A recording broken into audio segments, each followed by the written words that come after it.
ماشاء اللہ.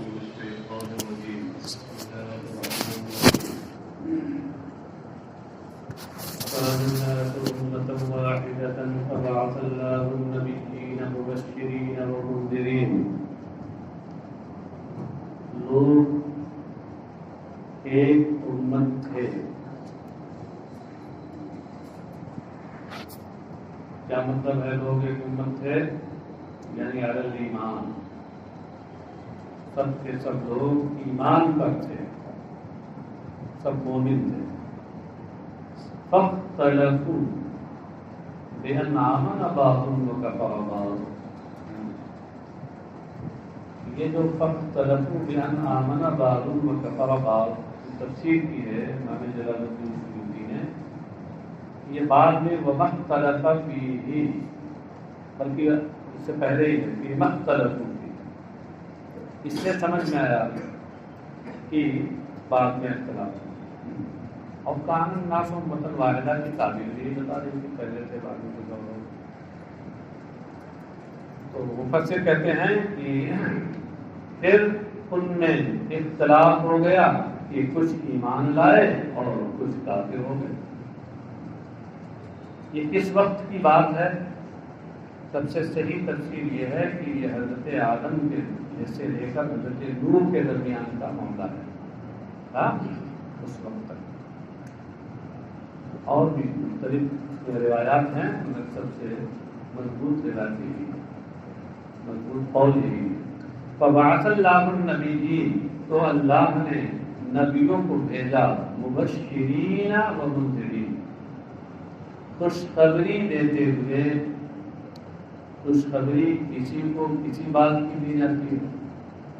یہ دونوں چیزیں یہاں مذکور نہیں ہیں، مفسر نے ان کو ظاہر کیا کہ ایمان والوں کو جنت کی خوشخبری دیتے ہوئے، ومنذرین من کفر بالنار، اور کافروں کو دوزخ سے ڈراتے ہوئے. یہاں بھی وہی بتایا ہے مقولے بھی اور متعلق. وانزل معهم الکتاب، مفسر کہتے ہیں بمعنی الکتب بالحق. بالحق کو بتا رہے ہیں کہ متعلق ان لوگوں یا انزلہ سے متعلق ہے. تو اب مطلب کیا ہوا؟ اور نبیوں کے ساتھ اللہ نے، ان نبیوں کے ہمراہ اللہ نے برحق کتابیں اتاری. بالحق برحق کتابیں اتاری، سچی کتابیں اتاری. لِيَحْكُمَ بَيْنَ النَّاسِ فِيمَا اخْتَلَفُوا فِيهِ، تاکہ یہ کتابیں، تاکہ ان کے ذریعے سے لِيَحْكُمَ بِهِ، تاکہ ان کے ذریعے سے لوگوں کے درمیان فیصلہ کریں.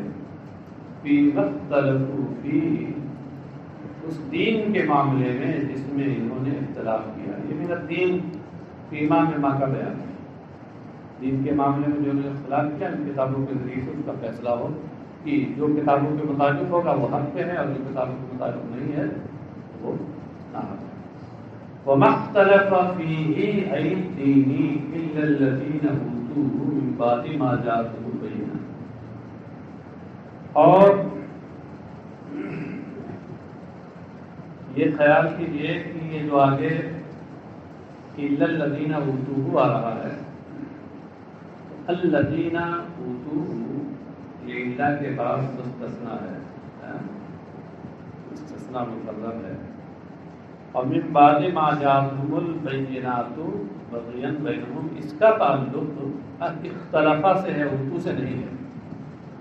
جب اس سے ہے تو اب ترجمہ یہ ہوگا کہ اور دین کے معاملے میں روشن دلیلیں آ جانے کے بعد آپسی حسد یا آپسی سرکشی ہی کی وجہ سے اختلاف نہیں کیا، مگر انہی لوگوں نے کہ جنہیں کتابیں دی گئی تھیں. سمجھ گئے؟ ہاں، دلیلیں روشن دلیلیں آ جانے کے بعد آپسی سرکشی کی وجہ سے دین کے معاملے میں اختلاف انہی لوگوں نے کیا کہ جنہیں کتابیں دی گئی. یہ مفہوم ہوا۔ اب دیکھیے ان کی تفسیر دیکھیے، فیہ ای دین، اس سے ضمیر کا معنی بتا دیا، الا الذین اوتوہ ای کتابہ، اس سے بھی ضمیر منصوب ہو کا معنی بتا دیا۔ تو جنہیں کتابیں دی گئی تھی انہی نے دین کے معاملے میں اختلاف کیا۔ اختلاف کیا کا کیا مطلب ہے؟ فآمن بعض وکفر بعض، یہ فائل تفسیریہ ہے، اختلاف فیہ النظام کی تفسیر ہے، تو کچھ ایمان لائے اور کچھ بھی کفر کیا۔ من بعد ما جاءتهم البینات الحجج الظاہرہ علی التوحید، اس کے بعد کی روشن نشانیاں ان کے پاس آ گئی، یعنی توحید پر کھلی ہوئی دلیلیں ان کے پاس آ گئی۔ اب یہ بتا رہے ہیں کہ من بعد میں جو من ہے متعلقۃ باختلافہ، یہ من اختلافہ سے متعلق ہے، چونکہ یہ اوتو کے بعد آیا ہے، اختلافہ دور ہے یہاں سے، تو یہ وہم ہو سکتا تھا کسی کو کہ کہیں اوتو سے نہ متعلق ہو، اور اوتو سے متعلق کر دینے میں پھر مفہوم صحیح نہ ہوتا، اس لیے بتا رہے ہیں کہ یہ من اختلافہ سے متعلق ہے، کہتے ہیں، اور یہ من ما بعدها مقدم علی الاستثناء فی المعنی، یہ معنی کے اعتبار سے من اور اس کا جو ما بعد ہے یہ معنی کے اعتبار سے استثناء پر مقدم ہے، اسی لیے ترجمہ ہم نے پہلے کیا ہے یہی بتانے کے لیے۔ بغیم بینہم، آپسی تعصب کی وجہ سے، حسد کی وجہ سے، بغاوت کی وجہ سے، یعنی کافروں کی جانب سے آپس میں حسد کی وجہ سے یا بغاوت کی وجہ سے ان لوگوں نے اختلاف کیا تھا۔ فَهَدَى اللَّهُ الَّذِينَ آمَنُوا لِمَا اخْتَلَفُوا فِيهِ مِنَ الْحَقِّ بِإِذْنِهِ، تو اللہ تبارک و تعالیٰ نے اپنے حکم و ارادے سے اہل ایمان کو اس حق کی ہدایت دی جس میں ان کا اختلاف ہوا تھا۔ من الحق میں من بیانیہ ہے، بیان کے لیے ہے، لما اختلفوا میں ماں کا بیان ہے، اور بےدنی کے بعد بےرادتی کر کے انکار کے معنی مرادی بتا دیے۔ واللہ یہدی من یشاء الی صراط مستقیم، اور اللہ جسے ہدایت دینا چاہتا ہے اسے سیدھی راہ یعنی راہ حق کی ہدایت دے دیتا ہے۔ یشاء کے بعد ہدایت نکال کر کے اس کا مفعول بھی بتایا، اور یہ تو واضح ہی ہے۔ آگے جو آیت آ رہی ہے، ام حسبتم ان تدخلوا الجنة ولما يأتكم مثل الذين خلوا من قبلكم، اس آیت کی شان نزول بتا رہے ہیں، کہہ رہے ہیں وَنَزَلَ فِي جَهْدٍ أَصَابَ الْمُسْلِمِينَ، یہ آیت ان پریشانی کے بارے میں نازل ہوئی جو پریشانی مسلمانوں کو پہنچی تھی۔ کس موقع پہ پریشانی؟ تو مختلف موقعوں پہ آئی۔ حاشیہ نمبر 4 دیکھ لیجیے گا، مختلف اقوال ہیں کہ غزوہ خندق کے موقع پہ جو پریشانی آئی تھی، اور ایک قول ہے کہ غزوہ احد کے موقع پر جو پریشانی آئی تھی، اور ایک قول یہ ہے کہ جب مکہ میں مشرکین نے ابتدائی زمانے میں مسلمانوں کو پریشان کیا تھا اور پریشانی آئی تھی۔ الگ الگ اقوال ہیں مختلف، اسی لیے مفسر نے ان میں سے کسی کی تائید نہیں کی، بس ایک عام بات ہے کہ مسلمانوں کو جو پریشانی لاحق ہوئی اس سلسلے میں آیت نازل ہوئی۔ ام حسبتم ان تدخلوا الجنة ولما يأتكم مثل الذين خلوا من قبلكم، ان کی تفسیر میں کہہ رہے ہیں بل احسبتم، اس سے پہلے بھی میں نے بتایا ہے، پھر ایک بار دوہرا دیتا ہوں کہ یہ ام اشارہ ہے کہ ام منقطعہ ہے، جو ام دو طرح کے ہوتے ہیں، متصلہ اور ایک منقطعہ۔ ام منقطعہ جو ہوتا ہے وہ بل مال حمزہ کے معنی میں ہوتا ہے، تو بل آ کر کے یہ اشارہ کیا ہے کہ ام منقطعہ ہے، بلکہ کیا تم نے یہ گمان کر رکھا ہے کہ تم جنت میں جاؤ گے؟ وَلَمَّا يَأْتِكُمْ مَثَلُ الَّذِينَ خَلَوْا مِن قَبْلِكُمْ، جبکہ تم تک ابھی اس جیسی پریشانیاں نہ آئیں کہ جو تم سے پہلے والے لوگوں کے پاس آئی تھی۔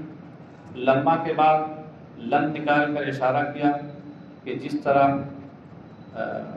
لم یہ نفی کا معنی دیتا ہے کہ مضارع میں داخل ہوتا ہے، اور ماضی منفی کے معنی میں کر دیتا ہے، لما بھی یہی کرتا ہے۔ بالکل مکمل اس کی تعبیر نہیں ہے، وہ فرق تو آپ نے نحو کی کتاب میں جانا ہے کہ لما استغراق نفی کے لیے آتا ہے، لم میں استغراق نہیں ہوتا، لیکن اتنے معنی میں دونوں مشترک ہیں کہ دونوں اپنے مدخول مضارع کو ماضی منفی کے معنی میں کر دیتے ہیں اور دونوں جزم دیتے ہیں، اتنے میں یہ مشترک۔ ولما لم یاتیکم مثل الذین خلو من قبلکم، اور تم تک اور تمہارے پاس اب تک ان جیسی پریشانیاں نہ آئیں۔ مثل شبہ کے معنی میں، شبہ ما آتا الذین خلو من قبلکم، یہ یہاں پر ما آتا نکال کر بتایا کہ عبادت میں حذف ہے۔ تو کیا تم نے یہ گمان کر رکھا ہے کہ تم جنت میں جاؤ گے جبکہ ابھی تمہارے پاس ان جیسی پریشانیاں نہ آئیں جو پریشانیاں تم سے پہلے والے اہل ایمان پر آئی تھی۔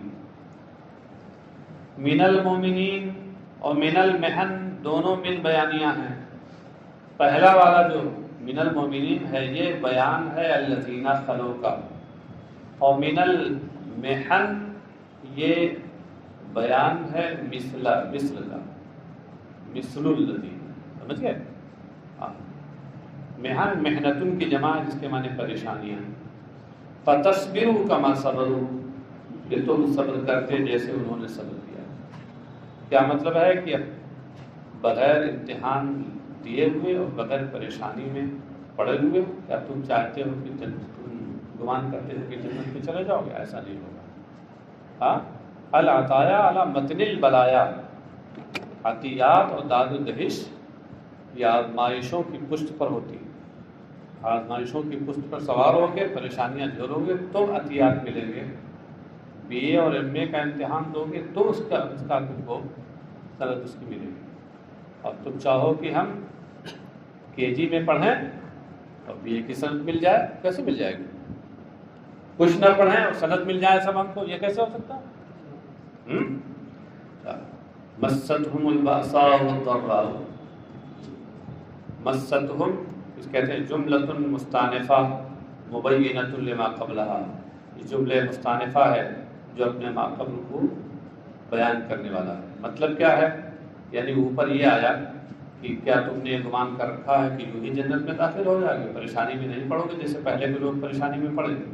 تو سوال یہ ہوا کہ پہلے کے لوگ کیا پریشانی میں پڑے تھے؟ اس کا جواب ہے جملہ مصانفہ کے طور پہ مستہم البأساء والضراء، کہ انہیں سخت تنگ حالی اور سخت بیماری ان پر آئی۔ الباسا اس کا کے معنی خود بتا دیے، شدت الفقر، الضراء اس کے معنی خود بتا دیے، بیماری یعنی سخت بیماری۔ وَزُلْزِلُوا حَتَّى يَقُولَ الرَّسُولُ وَالَّذِينَ آمَنُوا مَعَهُ مَتَىٰ نَصْرُ اللَّهِ، اور انہیں جھنجھوڑ دیا گیا۔ زلزلوا یعنی وزعجوا بانواع البلاء، طرح طرح کی گوناگون پریشانیوں کے ذریعے انہیں جھنجھوڑ دیا گیا، طرح طرح کی پریشانیاں ان پر آئیں۔ حتی یقول الرسول، یہاں تک کہ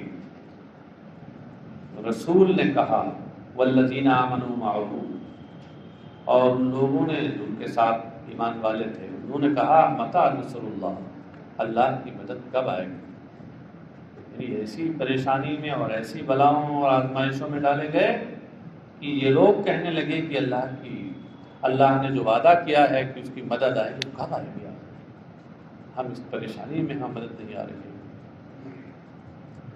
یقولو اور یقولا یہ نصب کے ساتھ بھی ہے اور رفع کے ساتھ بھی ہے۔ یقولا جب یہ نصب کے ساتھ ہو تو اس صورت میں یہ ہے کہ حتی حرف جر الی کے معنی میں ہے، تو اس کے بعد ان مناسبہ مقدر ہوگا، اور جس کی وجہ سے یقولا فعل مضارع پر نصب ہوگا، سمجھے؟ اور اگر یہاں یہ مانا جائے کہ یقول یہ قالا کے معنی میں ہے، یعنی فعل مضارع جو مستقبل کا معنی بھی دیتا ہے اور حال کا معنی بھی دیتا ہے، تو یہ ہے یہاں دراصل ماضی کے معنی میں، لیکن حال کا صیغہ یہاں لایا گیا حکایت حال ماضیہ کے طور پر۔ ہاں، تو جب یہ حال کے معنی میں ہو جائے گا یا کہہ لیجیے ماضی کے معنی میں ہو جائے گا اور حکایت حال کے لیے صیغہ لایا جائے گا، تو اس صورت میں یہ حتیٰ اس کے بعد الناصبہ مقدر ہی نہیں ہوگا۔ بات سمجھے؟ کیونکہ الناصبہ جو ہوتا ہے وہ فعل مضارع کو مستقبل کے معنی میں کر دیتا ہے، اور جب مستقبل کا معنی لے لیں گے تو پھر یہ قالا کے معنی میں نہیں ہوگا۔ ہاں، اور حکایت حال ماضی والی توجیہ نہیں ہو پائے گا۔ اس صورت میں یہاں یہ رفع کے ساتھ ہوگا۔ امام نافع کی قراءت رفع کے ساتھ ہے، اور دیگر اور قراء سبع میں سے جو 6 اور قاری ہیں ان کی قراءت نصب کے ساتھ ہے۔ الرسول والذین آمنوا معہ، تو کہا کہ ان کو طرح طرح کی پریشانیوں میں جوڑ دیا گیا، یہاں تک کہ رسول اور ان کے ساتھ ایمان لانے والے وہ بول پڑے استبطان للنصر، اللہ کی مدد کو دور سمجھتے ہوئے بول پڑے، لتناہی الشدت علیہم، اور پر سختی کی آخری حد کو پہنچ جانے کی وجہ سے، کیونکہ سختی ان پر پریشانیاں بہت آئی نا، اپنی آخری حد کو پہنچ گئی سختی اور پریشانی، تو اس کی وجہ سے وہ بول پڑے متی نصر اللہ، یعنی متی یاتی نصر اللہ، اللہ کی مدد کب آئے گی، الذی وعدنا، اللہ کی وہ مدد جس کا اس نے ہم سے وعدہ کیا ہے۔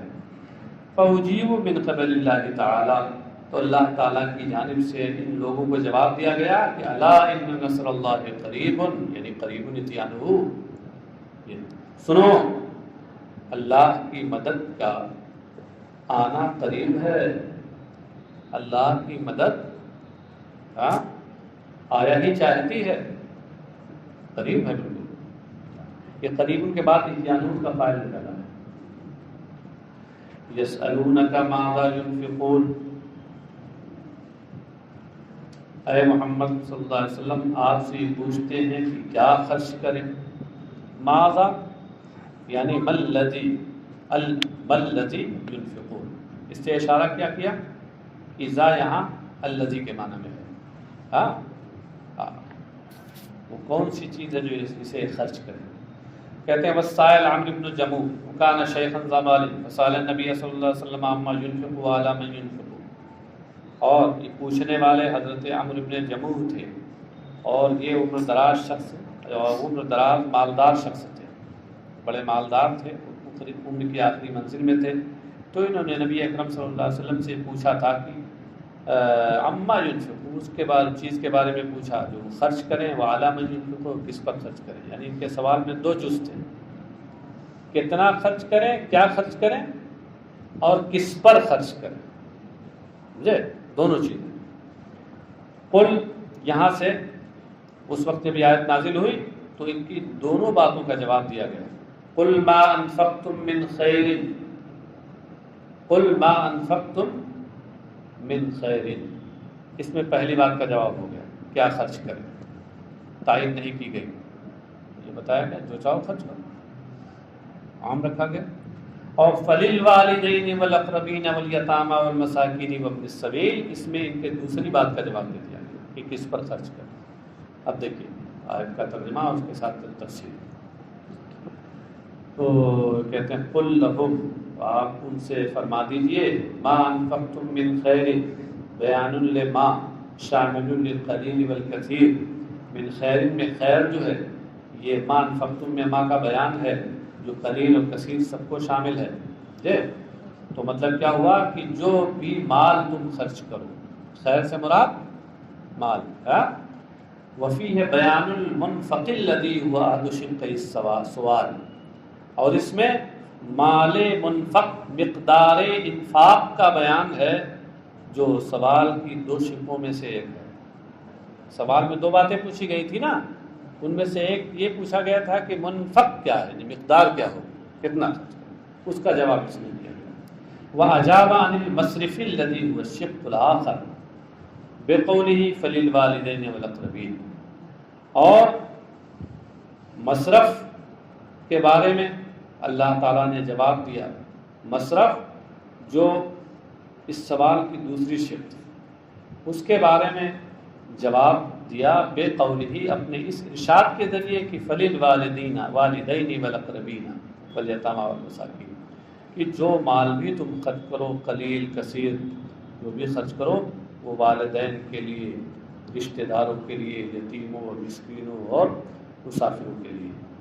یعنی مطلب کیا ہے کہ ہم اولا بھی، ہم احق بھی، یہ لوگ اس کے زیادہ مستحق ہیں. وما تفعلوا من خیر فإن اللہ به علیم فمجاز علیہ. مجاز مت پڑھیے گا، اس سے پہلے ایک جگہ میں نے تنبیہ کی تھی، وہی ہے یہاں. وما تفعلوا من خیر انفاق وغیرہ، اور جو بھی تم نیک کام کرو، یعنی مال کا خرچ کرنا یا اس کے علاوہ اور بھی جو نیک کام کرو گے، فإن اللہ به علیم، یقیناً اللہ اسے جانتا ہے. تو جانتا ہے تو اس کا جو نتیجہ ہے وہ بھی سامنے آئے گا. فمجازن علیہ، تو اس پر وہ جزا دینے والا بھی ہوگا، تمہیں جزا بھی دے گا. مجازن ہے، جازا یجازی، مجازی سے اسم فاعل. کتب علیکم القتال وهو کرہ لکم وعسى ان تکرہوا شیئا وهو خیر لکم وعسى ان تحبوا شیئا وهو شر لکم. تمہارے اوپر کافروں سے جنگ فرض کی گئی، جبکہ وہ کرہن یعنی مکروہ لکم طبعاً، جبکہ وہ اپنی مشقت کی وجہ سے طبعی طور پر تمہارے نزدیک ناپسندیدہ ہے. تو کرہن مصدر بمعنی اس میں مفعول ہے بطور مجاز مرسل، جیسے خلق بمعنی مخلوق، خبز بمعنی مخبوز. پیچھے دیکھیں معاشرے نے لکھا ہے وعسى ان تکرہوا شیئا وهو خیر لکم. ہو سکتا ہے کہ کسی چیز کو تم ناپسند کرو جبکہ وہ تمہارے لیے بہتر ہو، اور یہ بھی ہو سکتا ہے کہ کسی چیز کو تم پسند کرو وہ تمہارے لیے بری ہو. لمیل النفس الى الشہوات الموجبۃ لہلاکها ونفورها عن التکلیفات الموجبۃ لسعادتها، کیونکہ نفس ان خواہشات کی طرف مائل ہوتا ہے جو اس کی ہلاکت کا موجب ہوتے ہیں. نفس عموماً انسانی نفس خواہشات کی طرف مائل ہوتا ہے. خواہشات کی طرف میلان یہی تو پسند کرنا ہے، اور یہ موجب ہلاک ہوتے ہیں، یعنی در حقیقت تمہارے لیے برے ہوتے ہیں. وَالنُّفُورِهَا عَنِ التَّکْلِیفَاتِ، اور نفس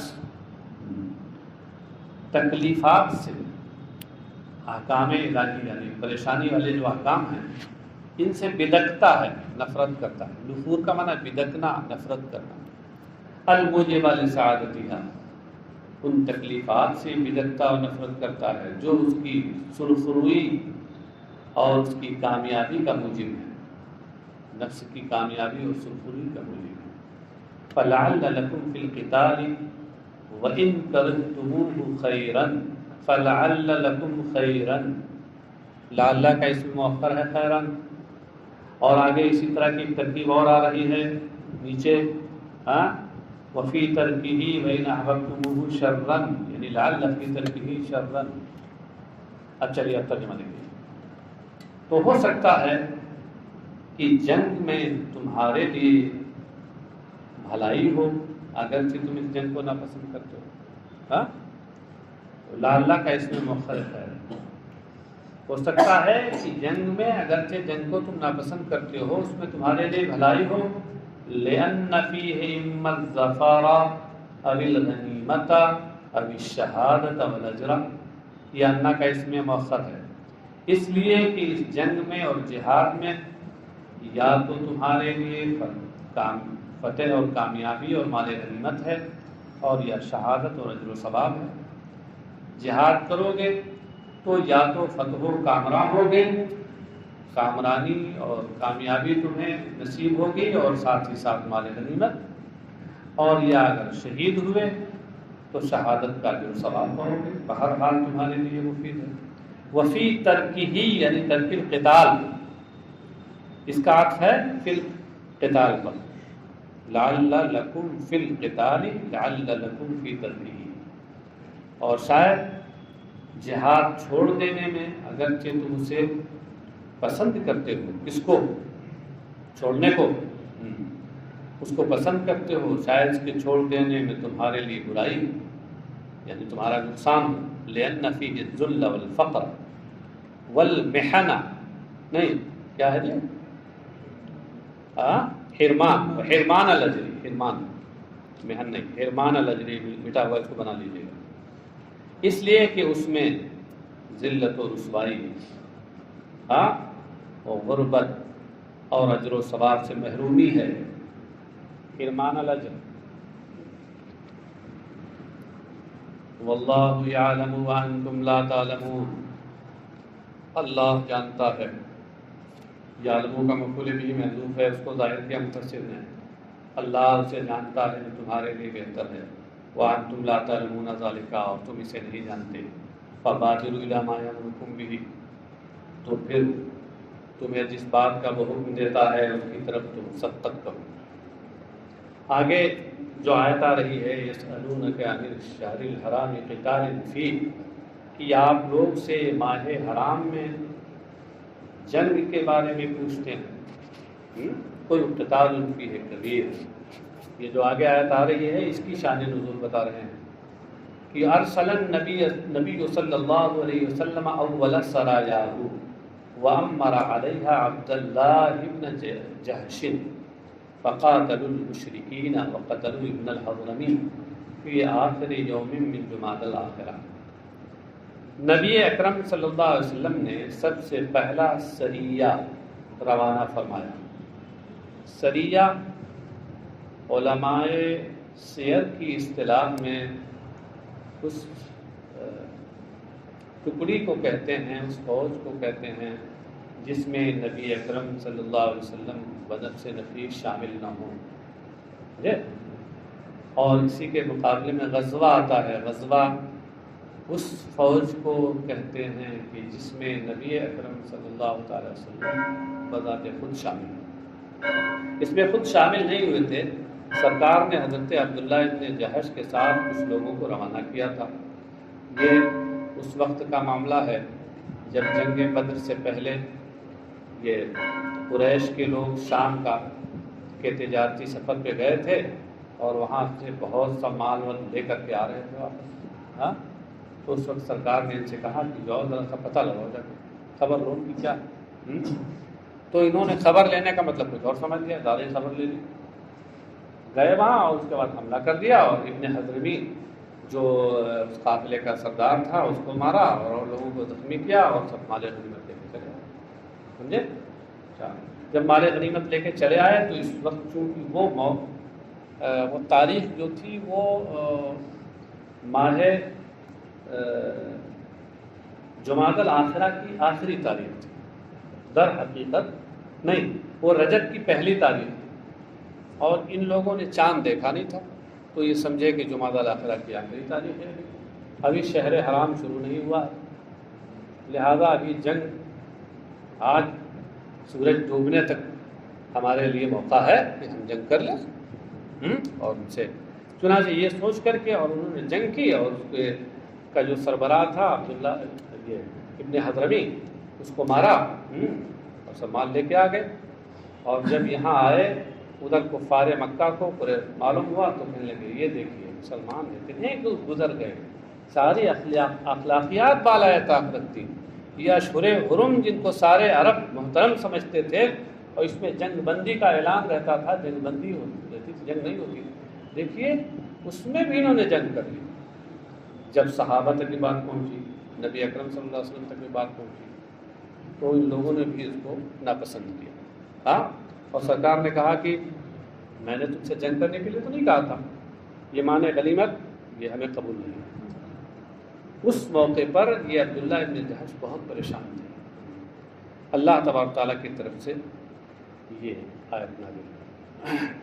ترجمہ دیکھیے، نبی اکرم صلی اللہ تعالیٰ علیہ وسلم نے سب سے پہلا سریہ بھیجا اور اس پر عبداللہ ابن جہش کو اس کا امیر بنایا، اور فقاتلوا المشرکین، تو ان لوگوں نے مشرکین قریش سے جنگ کی، وقتلوا ابن الحضرمی، اور انہوں نے ابن حضرمی کو مار ڈالا، جو سربراہ تھا قافلے کا، فی آخر یوم من جمادی الآخرہ، ماہ جمادی الآخرہ کے آخری دن، یعنی ان کے خیال میں جو ماہ جمادی الآخرہ کا آخری دن تھا، والتبس علیہم برجب، اور یہ دن ان کے اوپر رجب کے ساتھ مشتبہ ہو گیا تھا، فعیرہم الکفار باستحلالہ، تو کافروں نے انہیں اس بات کی آر دلائی کہ انہوں نے اس کو حلال سمجھ لیا ہے، ماہ حرام میں جنگ کو حلال سمجھ لیا۔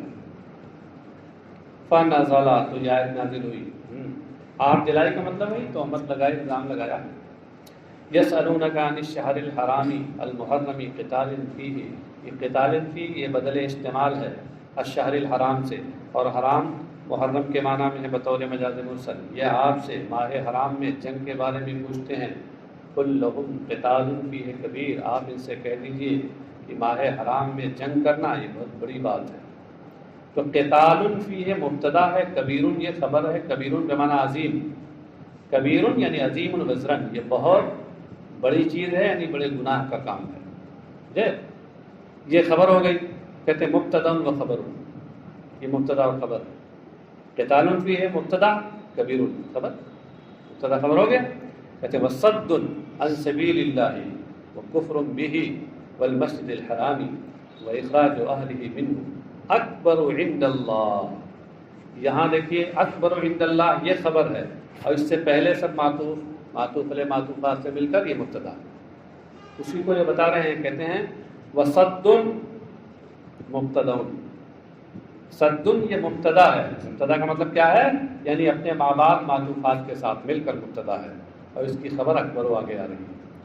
صد یعنی منع للناس عن سبیل اللہ دینہ، اور لوگوں کو اللہ کے راستے سے مراد ہے اللہ کے دین سے روکنا، وہ کفر بہ اے باللہ، اور اللہ کے ساتھ کفر کرنا، والمسجد الحرام یعنی وصد عن المسجد الحرام، اشارہ کیا کہ مسجد الحرام کا بھی میں ہاں پر نہیں ہے بلکہ یہ سبیل اللہ پر ہے، اس سے مطلب یہ ہوا، اور مسجد حرام یعنی مکہ سے روکنا، وَإِخْرَاجُ أَهْلِهِ مِنْهُ، اور وہاں کے رہنے والوں کو وہاں سے باہر نکالنا، یہ وہاں کے رہنے والے کون ہیں جن کو باہر نکالا گیا تھا، وَهُمُ النَّبِيُّ صلی اللہ علیہ وسلم والمؤمنون، یہ نبی اکرم صلی اللہ علیہ وسلم اور دیگر اہل ایمان ہیں۔ تو کہا گیا کہ یہ ساری چیزیں اکبرو کو کہتے ہیں خبر المبتدا، اس مبتدا کی یہ خبر ہے، اکبر یعنی اعظم وزرا عند اللہ، یہ اللہ کے نزدیک یہ ماہ حرام میں جنگ کرنے سے بھی کہیں زیادہ گناہ والی چیزیں ہیں۔ تم ان پر الزام لگا رہے ہو کہ انہوں نے گناہ کا کام کیا، چلو انہوں نے گناہ کا کام کیا، اس سے بہت زیادہ کئی گناہ تو تم نے گناہ کا کام کیا، وہ کیا کیا کہ لوگوں کو اللہ کے دین سے تم نے روکا، تم نے اللہ کے ساتھ کفر کیا، لوگوں کو مسجد حرام آنے سے روکا، مکہ آنے سے روکا، مکے میں جو رہتے تھے ان کو مکہ سے باہر نکالا، مجبور کیا کہ وہ ہجرت کریں، یہ اتنے جو جرائم تم نے کی، والفتنۃ اکبر من القتل، اور فتنہ یعنی تمہاری جانب سے جو شرک ہے، تمہارا شرک یہ اس قتل سے بھی کہیں بڑھ کر ہے، یعنی اس ماہ محترم میں تمہیں جو قتل کیا گیا ہے اس سے بھی بڑھ کر ہے۔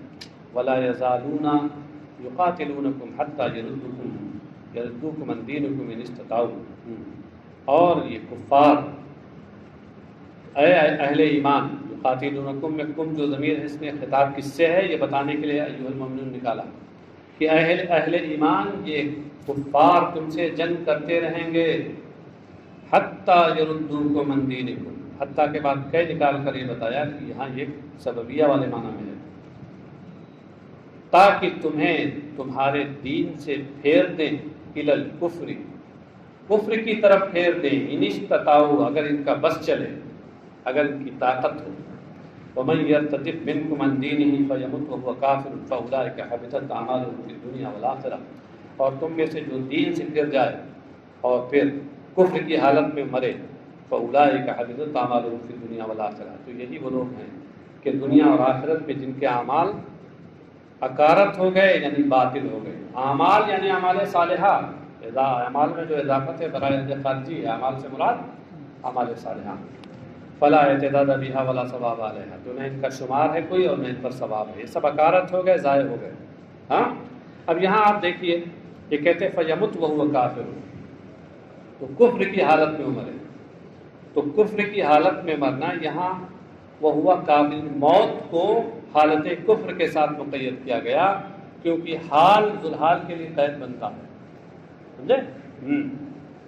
جب قید بنتا ہے تو یہ مفسر چونکہ شافعی ہیں تو مذہب شافعی بیان کرتے ہوئے کہتے ہیں کہ والتقیید بالموت علیہ یفید انہ لو رجع الی الاسلام لم یقتل عمله، اور موت کے ساتھ مقید کرنا اس بات کا فائدہ دیتا ہے، کفر کی حالت میں موت کے ساتھ مقید کرنا اس بات کا فائدہ دیتا ہے کہ اگر وہ اسلام کی طرف لوٹ آتے تو ان کا عمل ضائع نہ ہوتا۔ یہ نہ کہا گیا آیت میں کہ کفر کی حالت جو دین میں سے پھر جائے اور کفر کی حالت میں مرے تو اس کے سارے اعمال اکارت گئے۔ اس سے کیا پتہ چلا کہ اگر کفر کی حالت میں نہ مرے تو اس کے اعمال اکارت نہیں ہوں گے، تو کہ یفید انہ لو رجع الی الاسلام لم یقتل عمله، اس بات کا فائدہ دے رہا کہ اگر وہ اسلام کی طرف لوٹ آئے تو ان کا عمل باطل نہیں ہوگا، فیصاب علیہ، تو اس عمل پر وہ ثواب پائیں گے، ولا یعید، اس عمل کو اس کا اعادہ نہیں کریں گے، مثلا حج، وعلی الشافعی، اور یہی امام شافعی کا مذہب ہے، مذہب بتا رہا ہوں پریشان نہ ہوئیے، واولئک اصحاب النار هم فیہا خالدون، اور یہی لوگ دوزخی ہیں اور اس میں ہمیشہ رہیں گے۔ اس سلسلے میں امام شافعی اور امام اعظم ابو حنیفہ کے مذہب میں اختلاف ہے کہ اگر کوئی شخص مرتد ہو جائے تو مرتد ہو جانے کے بعد اس کے جو اعمال صالحہ ہوتے ہیں ان کا کیا حکم ہے؟ ہاں امام اعظم ابو حنیفہ رحمہ اللہ کے نزدیک مرتد ہوتے ہی اس کے اعمال ضائع اور اکارت ہو گئے، بیکار ہو گئے، دنیا کے حکم میں بھی اور آخرت کے حکم میں۔ آخرت کے حکم میں تو مطلب یہ ہے کہ ثواب نہیں پائے گا، اور دنیا کے حکم میں تو یہ ہے مطلب یہ ہے کہ اگر بعد میں وہ ارتداد سے پھر جائے اور پھر مسلمان ہو جائے تو جو عمل اس نے کیا تھا اس کا اب اعادہ کرنا پڑے گا۔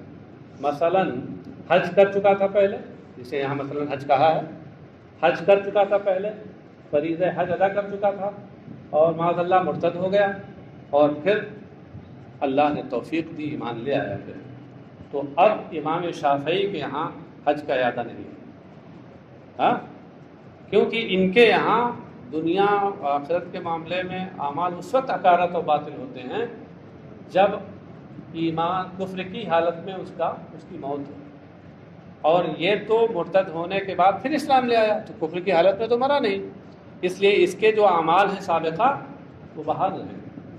یہ امام شافعی کا مذہب ہے۔ ہاں اور سیدنا امام اعظم کا مذہب کیا ہے کہ ارتداد ہوتے ہی، مرتد ہوتے ہی اعمال ضائع اور اکارت ہو گئے، سمجھ گئے؟ اب کیا ہے کہ اگر اس نے حج کیا تھا، اعمال اس کا حج برباد ہو گیا جیسے مرتد ہوا، اب اگر پھر وہ مسلمان ہو جائے تو دوبارہ اس کو حج کرنا پڑے گا، سمجھے؟ دوسری اس کی مثال، فرض کیجئے عشاء کے ابتدائی وقت میں، عشاء کا وقت لمبا ہوتا ہے، عشاء کے ابتدائی وقت میں وہ معاذ اللہ مرتد ہو گیا، ہاں اور اس کے بعد پھر ابھی عشاء کا وقت، اچھا ہاں نہیں، پہلے عشاء کی نماز اس نے پڑھی تھی، عشاء کی نماز ادا کر لی تھی، اور ادا کرنے کے بعد اب مرتد ہو گیا، اور اس کے بعد پھر اللہ نے توفیق دی، عشاء ہی کے وقت میں پھر وہ ایمان لے آیا، سمجھ گئے؟ تو اب کیا ہے، امام شافعی کے نزدیک عشاء کی نماز کا اعادہ اس پر نہیں ہے، وہ سابقہ جو عشاء کی نماز ہے وہ بحال ہے۔ امام اعظم کے نزدیک عشاء کی قضا، عشاء پھر اسے پڑھنا ہے، قضا کی ادا ہی رہے گی، جو وقت ابھی باقی ہے وہ ادا ہی رہے گی، دوبارہ پڑھنا ہے اسے، سمجھ گئے؟ امام شافعی اس آیت سے استدلال کرتے ہیں، امام اعظم کس آیت سے استدلال کرتے ہیں کل بتاؤں گا۔